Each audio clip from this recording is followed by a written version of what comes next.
salut tout le monde, c'est Lord Puma. Alors ça y est, enfin, merci à toi mon petit abonné de me prêter ta jolie catoche, parce que je peux vous dire que je me suis fait spammer, mais autant que la MT-07 à l'époque. Oui, Lord Puma, est-ce que tu peux me donner ton avis sur la Juke en A2 690? Et bah voilà les gars, je suis dessus enfin. Donc je suis sur la KTM Juke 690 en A2. C'est une moto que je vais comparer beaucoup à la MT-07, parce qu'en fait, même si celle-ci est un mono et que la MT-07 est un bicylindre, il faut savoir que en les comparant, elles ont des caractéristiques quasi similaires. La MT-07 est un petit peu plus lourde, bon, sachant que celle-ci fait 150 kg à sec, donc je pense qu'avec le plein, etc., ça doit avoiner à peu près en termes de poids autant qu'une MT quoi.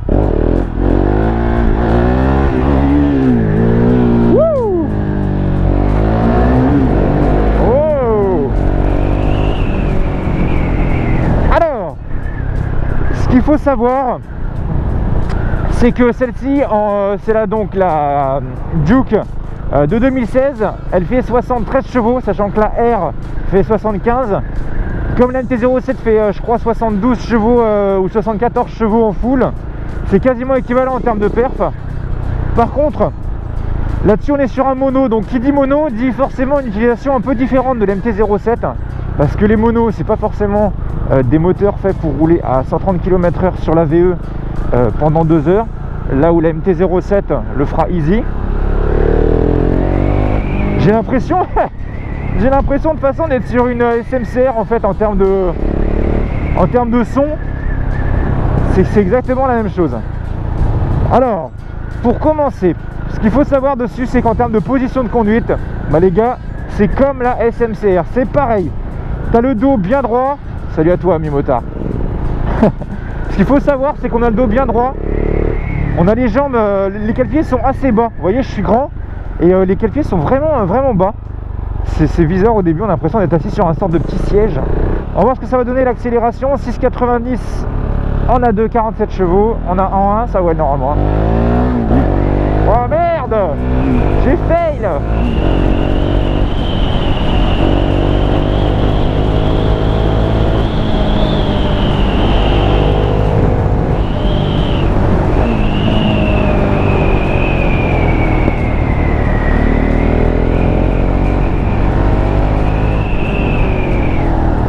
Alors, le freinage, entre les deux, c'est kiff-kiff.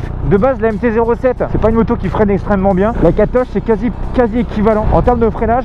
Par contre, en termes de maniabilité, bon les gars, franchement, laisse tomber. Véloland. Hein.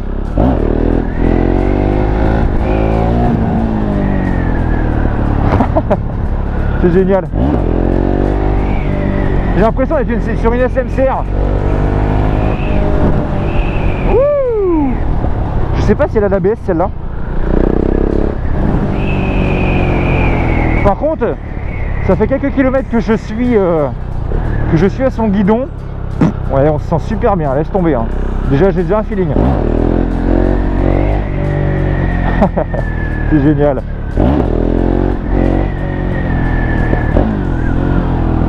Allez, on s'arrête. Hop là, personne ici. Et on tourne. Check. Et donc voici la 690 Juke 2016 en A2. Donc, comme vous pouvez voir, on reste dans l'univers Juke, Super Juke, etc. C'est quasiment tout le temps les mêmes formes, les mêmes modèles, les mêmes réservoirs un petit peu acérés comme la Super Juke 1290 ou alors même la 990. On est sur les mêmes réservoirs vraiment effilés qui viennent plonger vers la fourche. Par contre, donc dessus, il faut savoir qu'on est sur un pot X-Race. X-Race déchicané ou chicané? Déchicané. On est sur un pot X-Race dessus, avec le kata encore. Au vu de la grosse boîte ici, je pense qu'il y a encore le kata. Donc je pense que ce n'est que le pot, si je ne dis pas de bêtises. Donc dessus, alors en fait, la ligne générale de la moto, moi je la trouve sympa. C'est juste la petite optique devant que je trouve un petit peu, pas vraiment agressif avec le reste de la moto. Mais par contre, ça reste quand même des motos, c'est super joueur. Et vous voyez, je sais pas si c'est une impression, mais les cale-pieds sont super bas comparé à la selle en fait. On a vraiment l'impression d'être sur un canapé. Par contre, qu'est-ce que je remarque qui me choque à la première vue quand je vois cette bécane là? Elle est belle, hein, il n'y a pas de problème. Mais là où ils ont merdé, c'est ça. Pour la boîte à air. Ils ont mis un grand truc transparent, mais c'est moche. C'est vraiment moche. Je pense que, après c'est mon avis, hein. Je pense que les gens qui ont des bécanes comme ça, moi ce que j'aurais fait si c'était ma bécane, j'aurais mis un petit covering soit carbone, un petit covering peut-être pour rappeler ici le noir brillant de Duke, mettre quelque chose ici quoi, un numéro ou je ne sais pas, mais mettre quelque chose quoi, parce que ça fait vraiment cheap le plastique comme ça, on a l'impression qu'ils se sont dit bah merde, elle le préposait à la dernière pièce de plastique, elle s'est dit mais putain on m'a donné 3 €, vas-y bah je vais mettre un petit bout de plastique ici, ça va le faire. Non, ça le fait pas du tout. Suspension, non, pas suspension. Bras oscillant arrière, ce que je remarque, vous voyez, c'est un bras oscillant creusé, c'est marrant comment c'est. Alors peut-être que c'est pour un gain de poids ou je ne sais pas. Donc par contre, ce que je remarque sur les freins, c'est que déjà, on a l'ABS avant-arrière et on est sur du mono à l'avant. Par contre, on est sur du quoi? Sur du radial ou on est sur de l'axial? Et non, on est sur du radial, Brembo. Radial Brembo, pas mal. Pas mal. Par contre, le freinage mériterait d'être un petit peu plus puissant, moi je trouve. Après, on est que sur du monodisque, la bécane est légère. Hein. La bécane, elle fait 150 kg, pas énorme du tout. Dans l'ensemble, ça reste une petite bécane joueuse. J'ai l'impression d'être assis sur une SMCR. Par contre, là où je suis super étonné, vous voyez les gars, c'est quand on met le contact, c'est le compteur. Le conteneur, les gars, c'est un GPS, quoi. C'est un ordinateur de bord. Il est superbe. Vous avez donc tout ce qui va être contour. Vous allez avoir jauge à essence, jauge température. Vous allez avoir un petit ordinateur de bord ici donc que vous pouvez utiliser. Je pense il y a différentes cartographies, je pense. Ouais, mode de confort, ouais, c'est exactement la même chose en fait. Vous pouvez choisir là, vous voyez, vous avez les petits boutons pour si vous voulez mettre votre mode de confort. Si vous voulez changer... alors MTC c'est quoi ça d'ailleurs? Par contre les petits pare-mains bon font leur taf, mais après voilà c'est plus je pense pour un côté look, sachant que dessus il faut savoir que vous en prenez plein la gueule niveau vent, hein. La petite bavette devant ne change rien du tout, vous en prenez quand même vraiment plein la gueule. Par contre chose intéressante, la selle mine de rien d'origine moi je la trouve pas dégueulasse, on est quand même bien assis dessus. À l'arrière je pense que la personne doit vraiment s'accrocher parce que c'est une selle qui glisse, heureusement que j'ai le petit appui ici. Mais je trouve que c'est une petite selle qui glisse. La béquille, je n'ai jamais vu une béquille aussi dure à remettre. Bon, c'est un gage de sécu. Alors, on va redémarrer la bête. Donc là, vous voyez, vous avez le contour ici. Hop. Par contre, ce qui est marrant, c'est que c'est une 690, mais le réservoir est tout petit. J'ai pas l'impression du tout d'être sur un 690. C'est abusé. Elle est toute fine.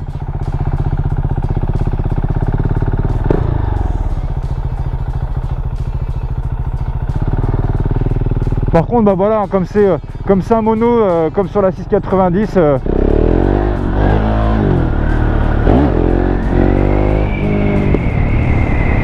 ça pétarade pas mal quoi, c'est Wheeling Land.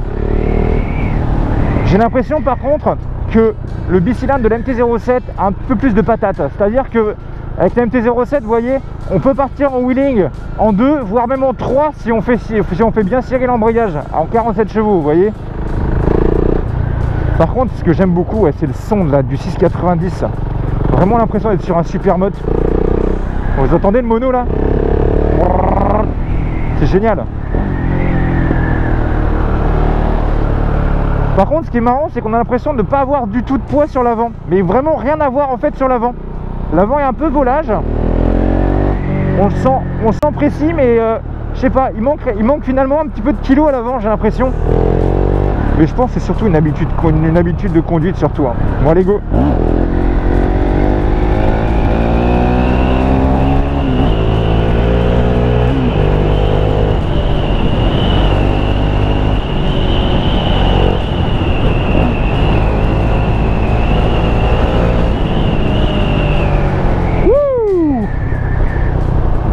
Et bah ça s'en sort super bien. Suspension avant un peu molle. Est-ce qu'elles sont réglables? Non, pas les suspensions sont pas réglables. À l'arrière, oui, j'ai regardé, elles sont réglables. L'avant est un petit peu volage. Alors je pense que c'est comme toutes les motos, on ne peut pas régler forcément les suspensions. Comme d'habitude, si jamais vous voulez durcir vos suspensions, vous faites une vidange d'huile de fourche. Si jamais vous avez un joint spi à changer, et bah dans ces cas-là, faites-le en même temps. Vous pouvez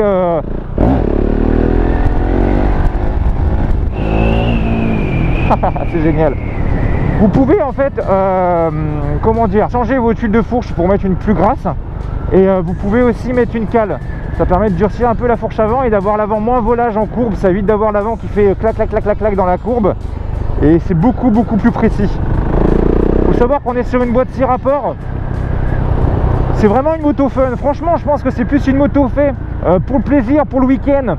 Voilà, c'est pas forcément, je pense, une moto faite qui va vous permettre de faire des millions de bornes, parce que vous allez avoir assez vite mal au cul, je pense.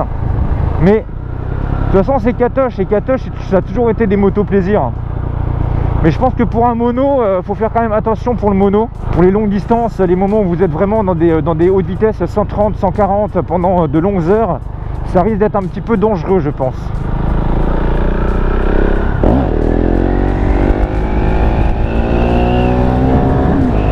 Ah, c'est génial.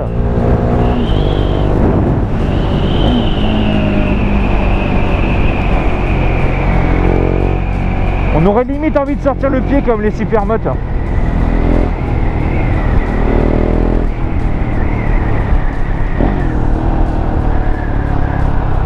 Bah, faut savoir de toute façon que c'est le moteur de la 690, donc tout ce qui est entraînement ou ça le fait sans problème.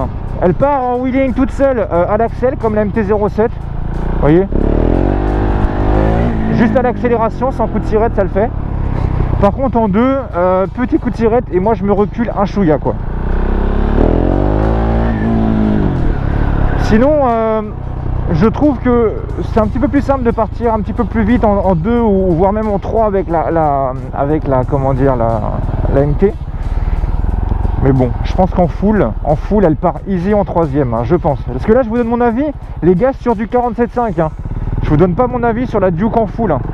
Peut-être que la Duke en full, elle est malade. Hein. Bah, c'est le même moteur que la...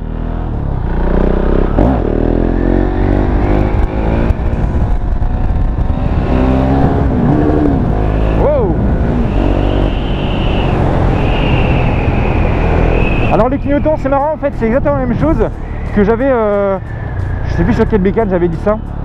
Les clignotants sont tout mous, enfin, quand on met le clignotant, on n'a pas le fameux clac.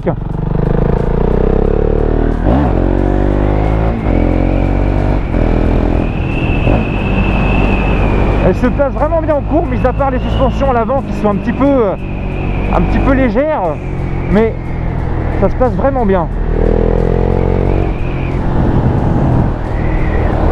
Elle est vraiment super agréable à rouler. Je pense que en termes de tarot, je suis pas allé voir en termes de tarot combien elle coûte celle-là. Mais à choisir entre les deux, si vous kiffez le look de la KTM et pas le look de la MT, et bah je pense que ça peut être une rivale très intéressante par rapport à la MT. Je pense. Mes petites poules, personne derrière, mes petites poules, mes petites poules, mes petites poules. Allez sur l'avant. Wouh!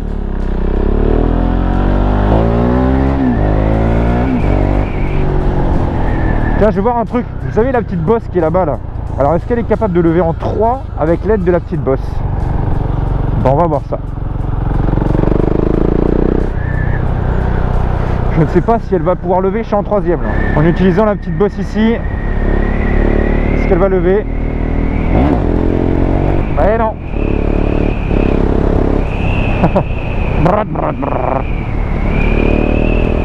Et bah non, elle est vraiment agréable à rouler hein.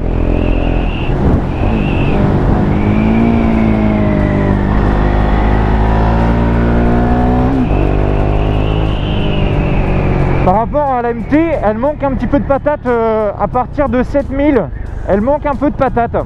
Par contre, ce qui me choque, bah, après c'est un mono, c'est pas forcément fait pour prendre beaucoup de tours. Mais là, le compteur en fait s'arrête à 9000 dans le rouge. C'est marrant. Je sais plus combien la MT elle fait, mais c'est vraiment une moto qui se joue au couple. Plus vous allez lui tirer dedans dans les hauts tours, ça sert à rien. Elle a quasiment rien. Ça joue au couple.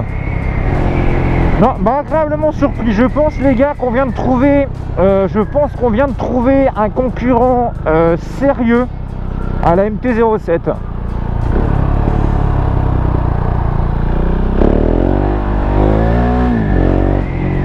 Ouais, franchement, je pense qu'on a trouvé un petit concurrent sérieux. Alors oui, la MT-07, par contre, le freinage, je te jure que le freinage... Suspension un peu molle, mais ça freine, hein. Ça freine même mieux que la MT, j'ai l'impression. Finalement, en fait, en utilisant les freins, je revois mon jugement, les gars, mais j'ai bien l'impression que ouais, elle freine plus, hein, c'est sûr, elle freine plus que la MT. Donc gros point. Ouais, non, c'est clair et net, elle freine beaucoup mieux que la MT. Hein. Les suspensions sont carrément molles à l'avant. Mais ça rebondit un peu, mais les suspensions mériteraient d'être un petit peu plus durcies, je pense. Mais ouais, non, au niveau frein, c'est clair et net. Et là, freinage à un doigt, il est très dur. Hein. Il est très très dur. T'es en première, tranquillement, tu parles, il y a la copine derrière. Oups là, et tu la perds.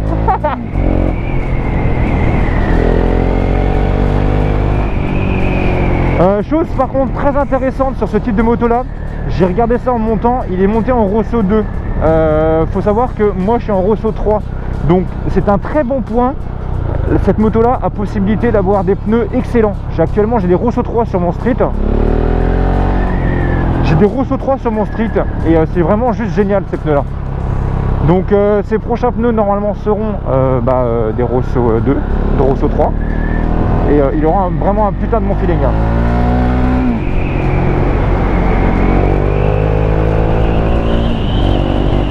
Ouais, c'est vraiment un concurrent de l'MT. Hein.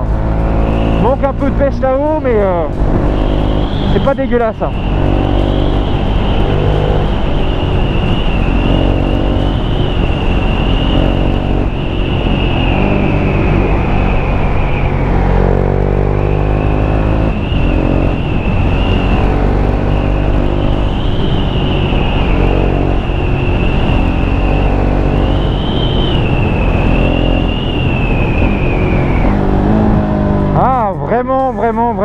Vraiment bien.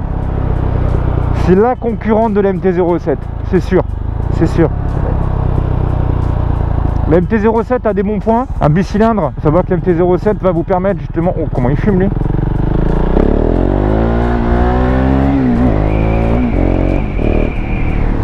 Bah franchement, pour résumer les gars, la MT-07 est un bicylindre qui vous permettra justement de parcourir peut-être de plus longues distances sans forcément venir broyer le moteur. Comment dire, vous avez un coup plus important sur la catoche, c'est sûr, en mono. Mais par contre, le bicylindre de la MT vous permettra justement d'aller un petit peu plus loin en termes de balade.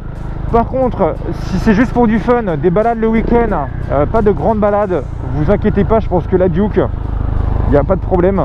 Elle pourra suivre en petite courbe sans souci la MT. Après c'est sûr qu'en vitesse de pointe je pense que la MT là-bas, parce que quand je comparais, parce qu'on a déjà fait le comparatif avec Dave et mon pote Maël avec sa SMCR, quand ils font des départs lancés, la MT-07 est devant la SMCR en 47.5. Vu que c'est, je crois d'ailleurs le même moteur. Bon allez, un beau petit wheeling. Allez, personne devant, personne derrière.